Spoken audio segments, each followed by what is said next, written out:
हम horror Jenner को discuss करते हुए अगर क्रीपी पास्ता को डिस्कस ना करें तो ये थोड़ा स्ट्रेंज होगा। इसलिए आज से हम क्रीपी पास्ता सीरीज को डिस्कस करने वाले हैं, जिसमें सबसे पहला कैरेक्टर है जीरो। तो चलिए बिना कोई देर किए लेट्स गेट स्टार्टेड।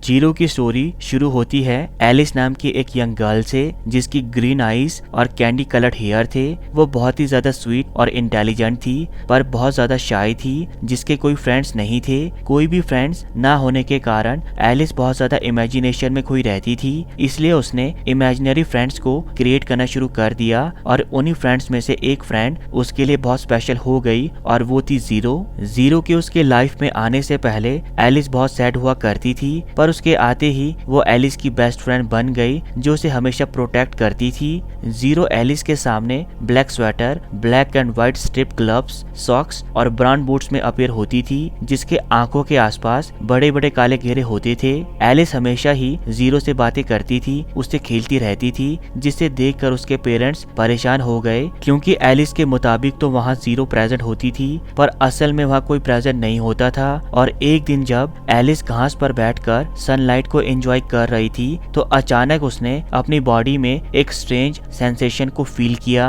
और उसे ऐसा लगा मानो कोई उसे मन की गहराइयों से कह रहा हो कि वो सड़क के उस पार चली जाए। पर वो जैसे ही सड़क को पार करने लगी, अचानक वो बीच सड़क में खड़ी हो गई और उसने जैसे ही ऊपर की ओर देखा, एक लार्ज व्हाइट ट्रक उसकी तरफ बढ़ रहा था, जो उसे वहाँ से हटाने के लिए बार बार हॉर्न बजा रहा था। उसने एकदम से ट्रक के आगे छलांग लगा दी और ट्रक का एक्सीडेंट हो गया। एलिस डर से कांप गई और उसके आंखों के आगे अंधेरा छा गया कि तभी उसकी नजर एक्सीडेंट हुए ट्रक पर पड़ी, जो आग की लपटों से घिरा था, जिसमें से उसके फादर और मदर रेंगते हुए बाहर निकल रहे थे। पर एक्सीडेंट के इम्पैक्ट को उसके पेरेंट्स ज्यादा देर तक नहीं झेल पाए और उनकी डेथ हो गई। एलिस के पेरेंट्स की डेथ के बाद उसे मिसिस रोजर ने अडॉप्ट कर लिया, जो उनकी नेबर थी। मिसिस रोजर एक अल्कोहल एडिक्ट और रूड वुमेन थी, जो एलिस को बिल्कुल पसंद नहीं थी, पर अपने पेरेंट्स की डेथ के बाद उसके पास और कोई ऑप्शन नहीं रह गया था।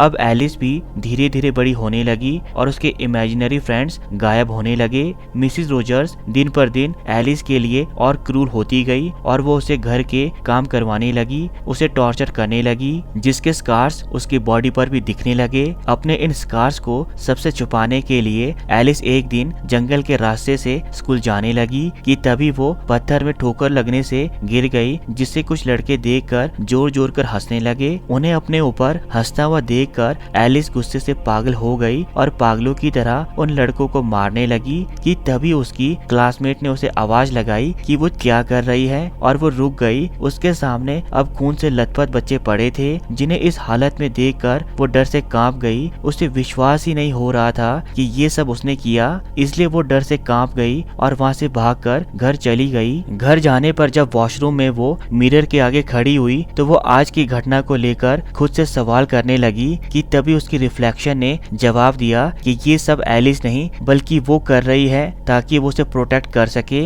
एलिस को बिलीव ही नहीं हो रहा था कि वो अपनी ही रिफ्लेक्शन से बात कर रही थी, और जब उसने अपने रिफ्लेक्शन से पूछा कि तुम कौन हो, तो उसने जवाब दिया कि वो उसकी बेस्ट फ्रेंड जीरो है। जीरो की आवाज एलिस के कानों में गूंजने लगी और डे बाय डे वो रूड, इरिटेटिंग और वायलेंट होने लगी। वो पागलों की तरह हंसने लगी। उसे ऐसा लगने लगा मानो उससे कोई और बात कर रहा हो या उसे कोई और कंट्रोल कर रहा हो। उसके स्ट्रेंज बिहेवियर के कारण उसे स्कूल से भी निकाल दिया गया, जिसका पता मिसिस रोजर को चल गया। मिसिस रोजर ने उसे डांट पीट कर उसके कमरे में बंद कर दिया, जहाँ वो पूरी रात रोती रही, और सुबह जब उसकी नींद खुली तो उसका सिर दर्द से फटने लगा और मिसिस रोजर का कोई नामो निशान नहीं मिला। एलिस जैसे ही कुछ खाने के लिए किचन की तरफ बढ़ी, अचानक उसने सड़ी हुई लाश की स्मेल फील करी। जैसे ही उस स्मेल को पहचानने के लिए वो रूम की तरफ बढ़ी, उसने देखा कि एक ब्लड से कवर्ड हैमर ग्राउंड पर पड़ा था और मिसिस रोजर का सिर बेड पर। मिसिस रोजर की लाश को देखकर एलिस डर से कांप गई और भागते हुए नीचे ऐसे कमरे में पहुंच गई जो मिरर से घिरा हुआ था, और जैसे ही उसका ध्यान उन मिरर्स पर गया, उसे वहाँ जीरो दिखाई दी। जीरो ने ही मिसिस रोजर को मौत के घाट उतारा, क्योंकि वो उसे परेशान कर रही थी। ये उसकी जिसकी अपनी ही कॉन्शियसनेस थी, जो उसके साथ गलत होने पर भी उसके सामने आ जाती थी, जिसके बारे में उसे कुछ याद नहीं रह पाता था। पर अब जीरो एलिस पर अपना पूरा कंट्रोल पा चुकी थी, वो पूरी तरह से आजाद थी, इसलिए अब एलिस जीरो की तरह दिखने और बिहेव करने लगी। अब एलिस में एलिस का कोई नामो निशान नहीं रह गया, बची थी तो सिर्फ जीरो। तो दोस्तों ये थी क्रीपीपास्ता की जीरो, जो सफोकेटिव और वायलेंट बिहेवियर के कारण एलिस को निगल गई और खुद प्रोमिनेंटली सबके सामने आ गई। अभी के लिए इस वीडियो में इतना ही, मिलती है अपनी अगली वीडियो पर। And please please please subscribe my channel, ताकि हम एक वंडरफुल कम्युनिटी डेवलप कर सके।